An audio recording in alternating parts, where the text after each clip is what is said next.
Hey everybody, welcome back to the channel. It's your girl Lori, and this is the fifth installment of the self-discipline series.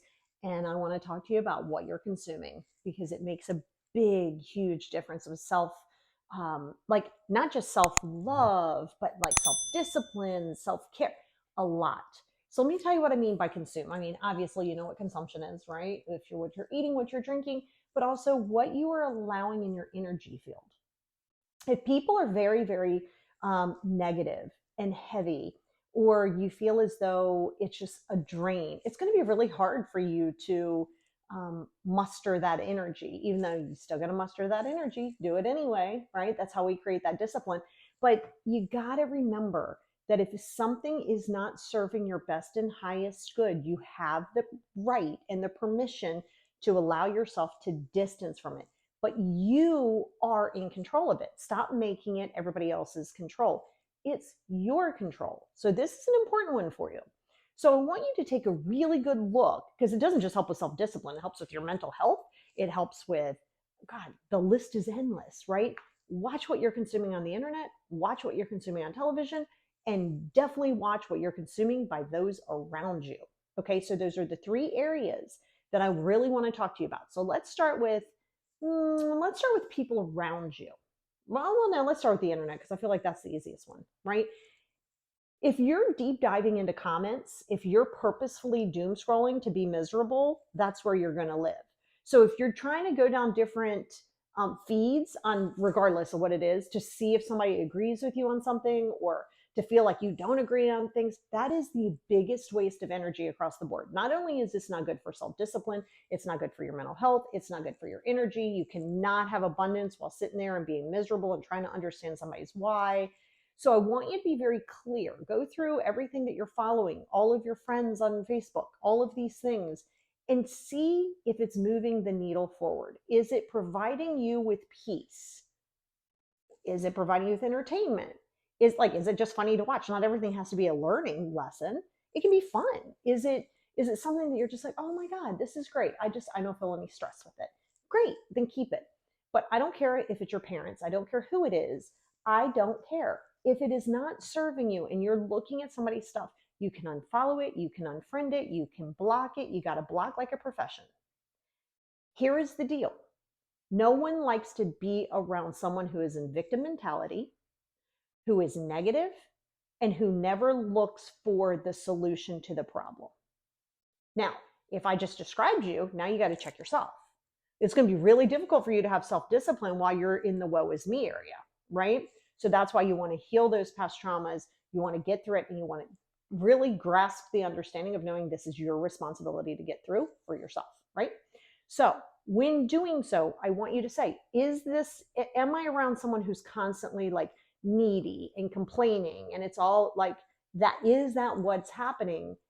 And then are you seeing that? And then you're so tired that you're like, oh my God, I got to try to get up enough energy so I can do whatever it is you're trying to be self-disciplined to buy, right? As with anything, the self-discipline especially, you want to look at the environment in which you are living, not just like your house, but like, again, what you're consuming, all of those things. You don't need somebody to tell you yes all day long. You don't. You need somebody who's going to be like, hey, check yourself, right? So if that's furthering you and trying to allow you to educate and grow, even though you don't like it, that's great. But if it's like constantly like just negative and everybody, no, you got to distance. Family does not get a free pass. So that's the GM on internet. TV kind of goes hand in hand with that, right? I love horror movies. I love true crime. It's like very soothing to me. It just is. So I love watching stuff like that. You may not, and that's okay. Like I love horror. I love that. There's my favorite genres. And you may be like, oh my God, it's miserable. Then don't watch it. I'm not really big into rom-coms. I'll watch them from time to time. Yeah, it's just they're boring. I'm like, this is all make-believe. Like, yeah, it's not jaded. It's just very Hollywood. And it's just, sometimes I'll watch it though. So I want you to ask yourself, are you watching something that just allows you to escape? Are you allowing something that's just relaxing for you, right? Whatever it is. So you want to ask yourself both with the people the internet, which I guess are people too, the internet and TV. Are you consuming something that's either giving you entertainment, giving you education, or just neutral. Great. We keep that. If you're not, you don't get to say, well, I just can't help it. I can't help that when I go on Facebook, I have to dive in the comments. Yes, you can. Yes, you can. Just because people disagree with you, just because people aren't living how you live, you don't have to jump down the rabbit hole. Because when you do that in doom scrolling, it's going to be, number one, you're wasting a ridiculous amount of time. I used to spend, just recently, I used to spend like an hour a day, like on all socials, which is still not a lot of time. It's even less than that now. It's maybe like 45 minutes, not including like creating, but like scrolling and stuff. I really don't spend a lot of time on there because I know where my goals are. And if that's not serving me, then I'm not going to do it. Right. I know it's just it'll exist. So it is what it is. So you have to, that's the discipline. So if that means you have to remove all of the apps off of your phone, you have to put a timer on them, you have to have somebody hold your phone. I don't care what it is, but you need to start to allow that. Now, the third one, super important, just like internet, just like TV, it's who you have around you. All right. Here's the deal. I've said this multiple times. Just because you set a boundary, no, people do not have to adhere to those boundaries, and you do not have to have them in your life. Stop trying to change people. Stop trying to get them to do what it is that you want them to do. That is not going to help you with your self-discipline. So to be self-disciplined is to also understand that everybody does things differently, and that's okay. It's literally okay. So you have to say, is this person around me? Could be your parents, could be a friend. Sometimes with work, it's a little bit difficult because you're like, I can't always just like ghost out on them. But you can say, listen, I'm not going to partake in this conversation. Like, no. Like, you have that right to do that. Like, don't just sit there because it's work and just take it. Hard pass. But if you find that the person on the other end is always complaining, always like, why don't I have friends? Why don't I have a partner? Always complaining to you about stuff. And no, that is not serving your best and highest good. You're going to have to distance from it. But are you willing to do so? Because what you consume, in order to free up that energy and free up that space so you can be self-disciplined, this is part of self-discipline. Just because somebody isn't how you want them to be or how in your mind you think that they should be, you can accept it or not. But keeping yourself around something like this is not just bad for your energy, it's bad for their energy. If they seem toxic to you, good chance you're toxic to them. And whether you like it or not, that's just how it is, right? That's why some people just don't mesh. I may think you're toxic. You may think I'm toxic. It is what it is. That's good. Then we all know what it is that we like and don't like. But you got to be willing to set that distance.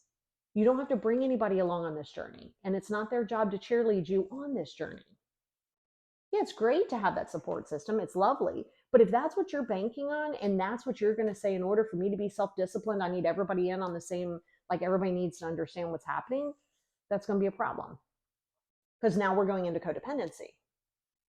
Your self-discipline has to be something where, regardless if you want to do it or not, you do it. Looking for an issue. If there's an issue, look for the solution. Find the solution. There is a solution. It's just, do you want to do it or do you not? You got to ask yourself that question. Watch what you're consuming. Watch what you're feeding your mind. You know, somebody said years ago, I think it's something it's said a lot, is learn something new every day. So if you decide I want to take Italian, learn one new Italian word every day. Read one new word or read some book, or it doesn't always have to be about self-help. Just read something, learn something. Be aware that you don't like have to always be working on self, but you do have to be working on self and allowing yourself to have that balance of work and play. So when you're in that self-discipline sort of routine, remember, self-discipline is just a routine. It's creating a routine. You want it to be an automatic routine. If you got up every day right now at 5 a.m. and vacuumed the house, that would become so automatic. You wouldn't even think about it. You just get up, plug it in, vacuum. You wouldn't even think about it. You'd be, okay, what am I going to have for lunch? What am I doing? What meetings do I have? You're just be vacuuming a lot because that's how it is. It becomes a habit when you allow your self-discipline to push through, remove the temptations. So if you think you're going to scroll too much, remove it off of your phone. It is not the end of the world for you, not TikTok, YouTube, Facebook, Instagram. You'll be fine. You'll be fine. Go back, give yourself that as a treat. Every now and again, you know, you're allowed to have that downtime. Just allow yourself to be honest with what is feeding what it is that I'm trying to do versus what is hindering that. And if it's hindering it, then you have to remove it. And sometimes, yes, that's people. And sometimes those people are you. Just because people grow and they distance and they're on a different part of their journey, it doesn't mean that you're not enough. It just means that you serve that purpose and they serve that purpose for you on the journey. Don't let your ego get included and start going, well, what's wrong with me? Nothing. People literally outgrow people all of the time. That's a fact. You can accept it or not. And so having the self-discipline to protect your peace also throws in boundaries, like it automatically starts to happen. You start respecting yourself a lot more. So yes, so that's the roundup on self-discipline. Go back, you watch all of the other episodes, and yeah, let's start getting you disciplined.